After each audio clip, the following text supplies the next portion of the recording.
The arrival of spring across Europe heralds the start of the annual series of lengthy one-day spring, cobbled, and Ardennes classics, races that pit riders against muddy farm roads paved with rough-hewn cobblestones and unpredictable weather. Very few choose to enter the spring classics because of their brutality, leaving riders feeling as though they had just ridden a 3-week Grand Tour, bringing the hell of the North County to our own backyard.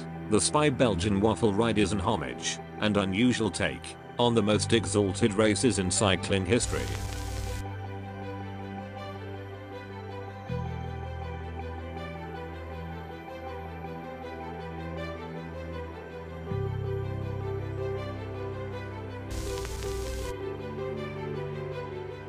Added last year, this deceivingly diabolical diversion, the Sandy Bandy, takes riders on a U-turn, is chewing the heavenly smooth and open road they just enjoyed along Bandy Canyon, retracing the same route on a devilish dirt trail that is mostly, you guessed it, sand. Some would even say quicksand, and its depths will create more separation than the bandyweg climb that follows. When you do fall, make sure to wave your hand for one of the marshals to rescue you.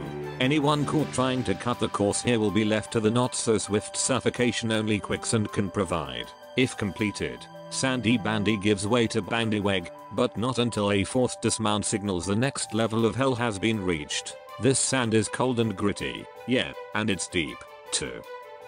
Isabel Creek, once filled with water as the BWR pack fodder stopped and waded through its murky flow, is but 1 kilometer in length, but should be graciously accepted because without crossing here, riders would have had to climb back up Bandy Canyon. Isabel Creek is a fickle freak, all at once. It can be sandy, hard, filled with water, and lined with potholes the size of pickup trucks. The whoops will be music to the ears of the BMX crowd, and every good band deserves the rhythm section, of which the creek has many on offer. The queen of the first lap and the toughest part of the wafer, Poma Passenberg crouches in wait, quietly at the ready to pounce on riders after 55 miles of undulating terrain. With fangs and claws sharpened through weeks of no rain. Except for this year, it's more than 8 kilometers of climbing with a feral twisting and growling dirt climb in the middle that's either soft as Sandy Bandy, rutted as a rusted washboard, or with this year, slippery enough to trap the unsuspecting. Pick a side, any side, you'll soon pick the other side, then go back again.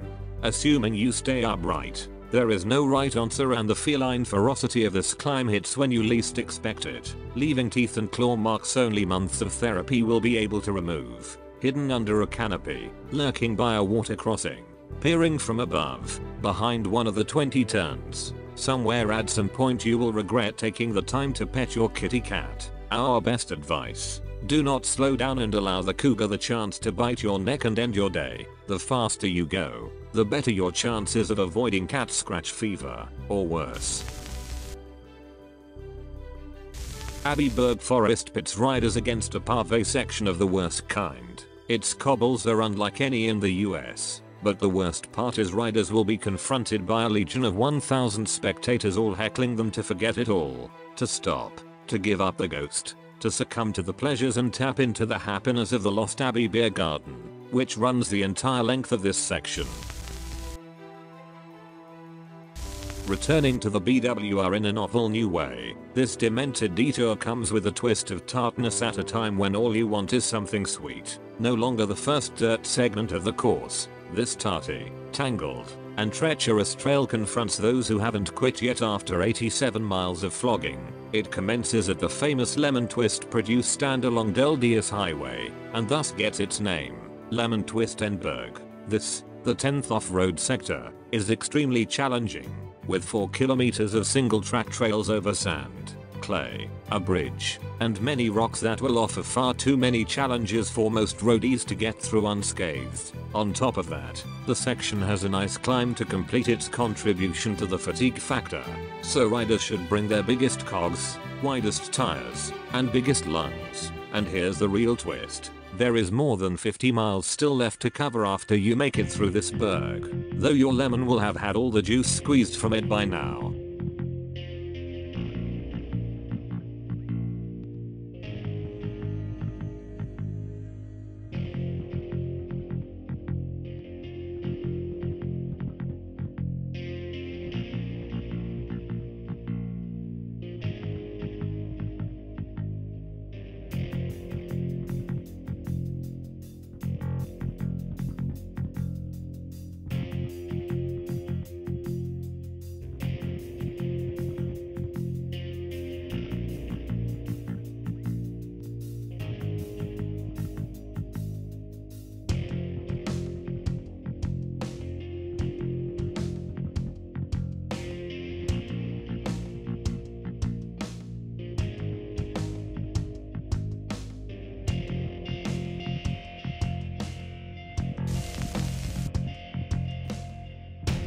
This is the dreaded section where it all really begins. Again, Hodges Gate is the trickiest, dirtiest, rockiest, and most beastly section yet.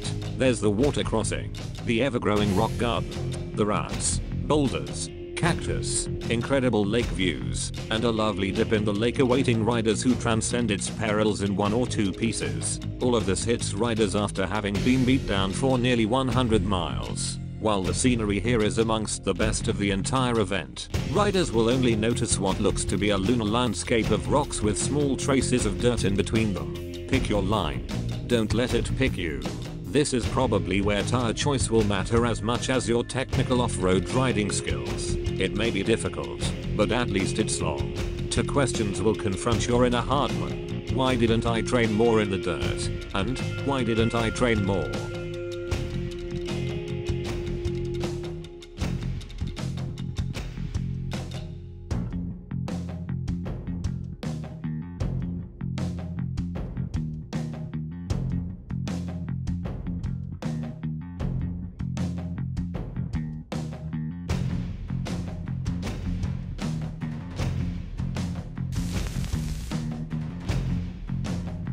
The modest mule is merely more muddy misery, to alliterate. For riders who have managed to transverse the previous hell section, near Hodges Gate, this skinny, soft dirt and sand purgatory confronts them less than a mile later.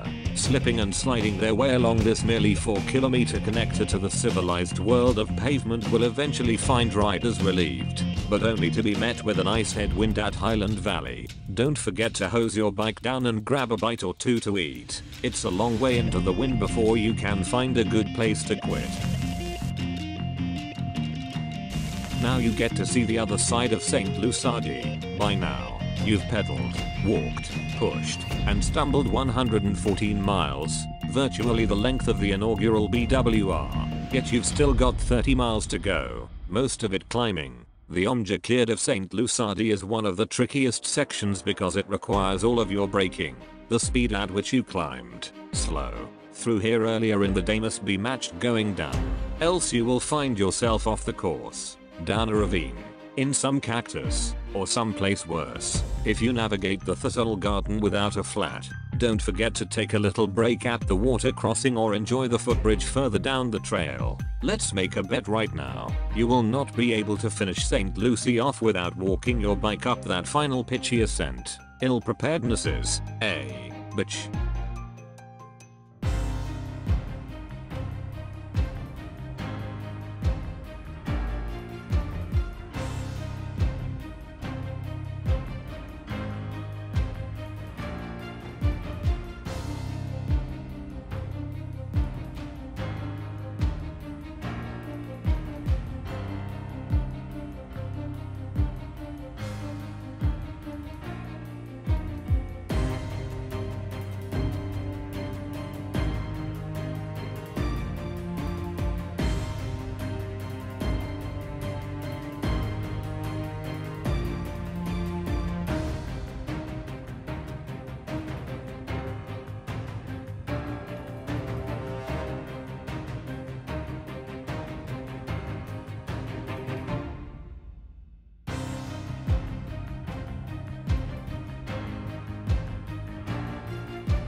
You've already ridden 130 elfin miles, and now this, the penultimate climb, hits you like a key punch. Sure, the oasis may be home to some of the hottest women you've ever seen, spritzing you with lavender scented water and offering you freshly baked blueberry muffins halfway up, but stopping for breakfast and a massage still won't be enough to get you up the critical climb of Sequestenberg Boss. let alone the ever-looming Quizavensberg and Doubleberg. The Oasis will offer you a chance for some platinum. But the Canyon of Gold has no silver lining. It's a gold bust heartbreaker of the cruelest variety. Don't let the hot chicks fool ya. The penultimate and ultimate climbs now combined into one 8-kilometer ass-handing ascent, with no respite between. Commencing at the 130-mile mark, you'll start this grueling 5-mile mind bender, but there is good news here. First, you've made it this far.